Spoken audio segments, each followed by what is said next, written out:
Bonjour les amis, j'espère que vous allez bien. Nous avons déjà terminé la partie qui concerne l'information, la rubrique que j'ai intitulée S'informer. Maintenant, je vais vous poser quelques questions. Dites-moi, vous avez visité combien de sites internet d'universités canadiennes? Est-ce que vous avez visité le site web de l'Université de Laval? Est-ce que vous avez visité le site web de l'Université de Montréal? Est-ce que vous avez visité le site web de l'Université du Québec à Chicoutimi? Est-ce que vous connaissez vous savez qu'il y a une université qui s'appelle l'Université d'Ottawa qui se trouve en Ontario, une autre province? Est-ce que vous savez qu'il y a une université qui s'appelle l'Université du Québec à Montréal? Je vais lister la liste, je vais donner la liste de ces universités-là dans les commentaires, dans la description de cette vidéo-là. Est-ce que vous savez qu'il y a une université qui s'appelle l'Université de Sherbrooke? Il y a de cela 2 ans, il y a eu une meilleure thèse d'un doctorant tchadien. Il est actuellement docteur. C'était la meilleure thèse de l'université. C'était un tchadien à l'université de Sherbrooke il y a environ 2 ans. Est-ce que vous savez que si vous déposez une admission à l'université d'Ottawa, vous ne serez pas obligé de déposer pour un CAQ, ce qu'on appelle les certificats d'acceptation du Québec, qui est un document exigé uniquement pour la province de Québec, ça veut dire l'Université de Laval, Montréal, Chicoutimi, ainsi de suite. Est-ce que vous savez que vous pouvez étudier à l'Université d'Ottawa, mais toujours en français? Est-ce que, je ne sais pas, vous avez une idée sur les coûts des formations à l'Université de Laval ou bien à l'Université de Chicoutimi? Est-ce que vous savez que la procédure va vous coûter environ 300 000 francs CFA et que ces frais ne seront pas remboursables et que si vous n'avez pas bien préparé cette partie-là, c'est comme vous êtes en train de jeter votre argent à travers la fenêtre? Donc voilà, ce sont des questions que je vous pose. Il y a d'autres questions aussi, hein, je les ai notées ici.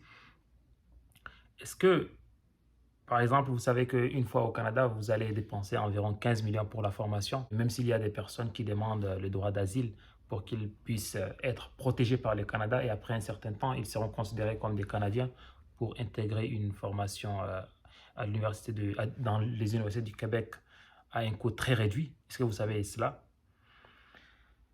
Est-ce que vous savez que c'est à vous de chercher ces informations-là, mais pas à moi? Parce que si vous me demandez demain, par exemple, combien coûte l'admission pour l'université X ou bien l'université Y, je pourrais ne pas le savoir. Est-ce que vous savez que c'est à vous de savoir les exigences de la formation que vous voulez choisir?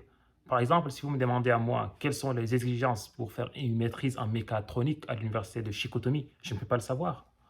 Parce que je suis un être humain, je ne peux pas savoir toutes les exigences de toutes les formations qui se trouvent au Québec. C'est des centaines de formations. Est-ce que vous savez que c'est à vous de chercher ces informations-là, mais pas à quelqu'un d'autre? Est-ce que vous avez passé 1, 2 ou 3 heures dans un site web d'une université que vous voulez intégrer? C'est des questions que vous devrez vous poser en fait. C'est à partir de là que vous allez savoir si vous avez passé du temps dans cette partie-là, si vous avez accumulé des informations, si vous avez acquis en tout cas des connaissances sur la procédure tout entière au Canada ou non. Je le répète encore, est-ce que vous avez une idée sur les coûts de la formation au Canada? Ça va coûter environ 10 millions ou 15 millions. Même si il y a des personnes qui partent au Canada et qui ont des problèmes au pays, ils déposent par la suite une demande d'asile, de protection du Canada. Et si le Canada leur octroie la protection, ils auront la possibilité d'étudier en tant que Canadiens, bon, avec les mêmes droits et des frais d'inscription que les Canadiens. Ça va être environ 2 000 $ au lieu de payer 20 000 $. Mais entre-temps, entre l'étude des dossiers et la possibilité d'étudier, ils auront la possibilité de travailler à temps plein. Ça veut dire qu'ils peuvent travailler pas seulement 20 heures en tant qu'étudiant, mais ils auront un permis de titre, un permis de travail ouvert. Est-ce que vous savez toutes ces informations-là? Est-ce que vous savez aussi que la procédure va durer environ 5 mois et que si vous décidez aujourd'hui, au mois d'avril, pour postuler pour aller au Canada, vous devrez prévoir votre départ pour le mois de janvier parce qu'au mois de septembre, ça va être très serré. Entre avril et septembre, c'est exactement 5 mois et ça va être très serré. Vous devrez enchaîner les étapes. Voilà des questions que je vous pose et c'est à vous d'être honnête avec vous-même pour répondre à ces questions-là et pour savoir si vous avez bien regardé les vidéos qui sont déjà réalisées. Si ce n'est pas le cas, vous pouvez les regarder à tout moment, c'est gratuit. Vous pouvez aussi regarder les sites web des universités, c'est aussi gratuit pour avoir des informations. Vous pouvez aussi cibler les formations que vous voulez chercher en regardant votre baccalauréat ou bien votre licence. J'ai déjà réalisé une vidéo pour expliquer un peu comment est-ce que vous pouvez choisir une filière. Si vous ne savez pas comment choisir votre filière, vous pouvez regarder cette vidéo-là que je vais mettre dans la description de cette vidéo.